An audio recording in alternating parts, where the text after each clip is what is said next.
অবশেষে আমি বাংলাদেশের নাগরিক হয়ে গেলাম। আসলে আজকে আমাদের ভোটার আইডি কার্ডের ছবি তোলা আর ফিঙ্গার দেওয়ার মানে ডেটটা ছিল। তো চলে যাচ্ছিলাম ধানখোলা মাধ্যমিক স্কুলে, মানে আমার শ্বশুর বাড়ির নাগরিক হয়ে গেলাম আর কি।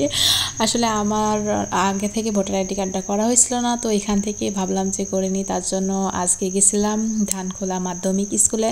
তো ওখানে আসার পরে দেখেছি যে পরিমাণে ভিড়, বাপরে আমি তো দেখেই অবাক হয়ে গেছিলাম যে কতক্ষণ দাঁড়ায় থাকা লাগবে আল্লাহই জানে।